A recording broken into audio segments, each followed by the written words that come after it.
K dash, K prime, or just K. But for the remainder of the video, I'll refer to him as K dash. Unapologetically the coolest Bamf in KOF. Still, there are concerns with how he is as a character because of a couple of changes. But I've spoken enough, so let's just dive right in. 4B. This is the go-to combo filler move. It only combos after heavy buttons and is used to maintain juggles. 6B.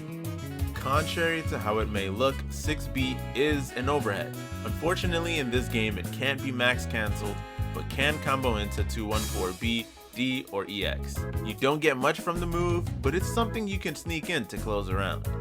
2B, it's your mashable rapid fire low as well as your combo starter. It's a pretty fast low with great horizontal range. JD, nothing much to say here, but it is your go-to jump attack. It is both a great jump in and air to air. Far D, with its semi-horizontal range, it can check standing opponents, but really it shines by being your anti-air as 2C isn't as good as it looks.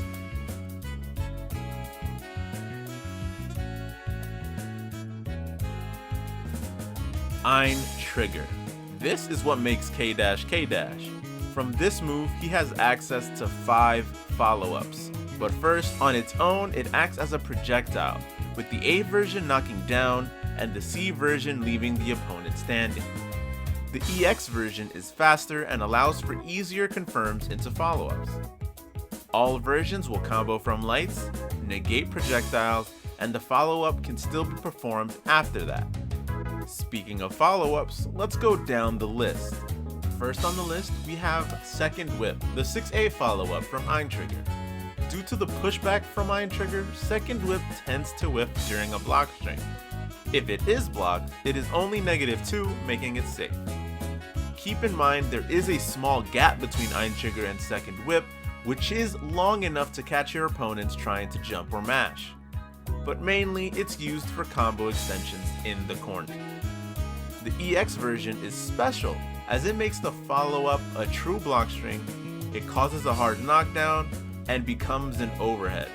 It's important to note as you can surprise your opponents not expecting it.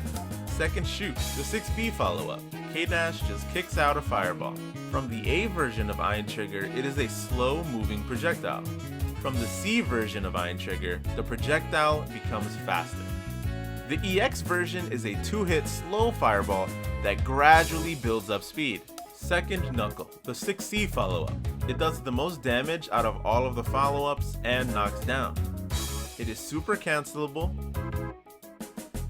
is extremely unsafe on block, and the EX version is useful for extending combos as it adds on extra damage for corner juggles. Second Shell, the 6D follow-up. It's a launcher and the most rewarding follow-up. Can function as an anti-air. The EX version lets K-Dash recover faster and allows him to cancel into Blackout. Blackout, the 4B or D follow-up, which can also be done outside of Ein Trigger by inputting 236B or D. It's a sliding teleport that can switch sides with the D version traveling farther. The EX being slightly shorter than the D version but much faster.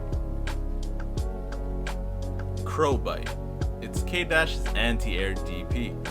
Both versions can be super cancelled. The A version is faster, C version is slower, does more damage, and allows you to get a follow-up with 6D. The EX version is just as fast as the A version and allows for the 6D follow-up. Minute Spike. It is the integral component to K-Dash's combo game. It has extreme corner carry and has a follow-up in narrow spike by inputting 214B or D again. If performed fast enough, K-Dash will skip the Minute Spike animation completely. The EX version of Minute Spike allows for juggles and also has a few frames of guard point. Minute Spike can also be performed in the air, but it does lose the narrow spike follow-up. All versions can be cancelled from any air normal but won't combo except on counter hit or if you use the EX version. Can be performed during a backdash Air Minute Spike also allows for juggle combos. EX Air Minute Spike is an anywhere juggle and has significantly less landing lag.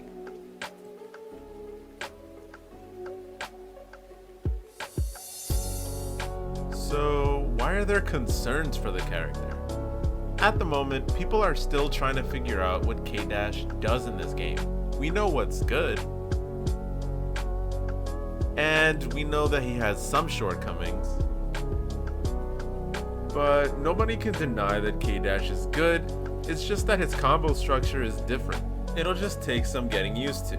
With great execution though, you can unlock more of his damage potential from mid-screen by getting an EX narrow spike off of lights, thus assisting his corner carry and allows use of instant air minute spike to continue the combo. This is still significantly difficult and may be the most demanding links in the game. Though if you want to give K-Dash a try, I recommend playing him in the middle or anchor slot so he can fully take advantage of his EX moves. At the mid slot, K-Dash builds almost or just as much meter as he uses, leaving you with enough meter for the anchor. At the anchor slot, K-Dash has the potential to eliminate life bars with all the meter available, and allows him to be more liberal with his meter usage in general. With all that being said, maybe the next great K-Dash could be you. K-Dash seems like a character with heaps of rewards for those who are willing to climb the mountain that is execution. That's all I have for you in this video. If you enjoyed it and want to see more, feel free to like, comment, subscribe, and I'll see you in the next one. Oh, and stay hydrated, friends.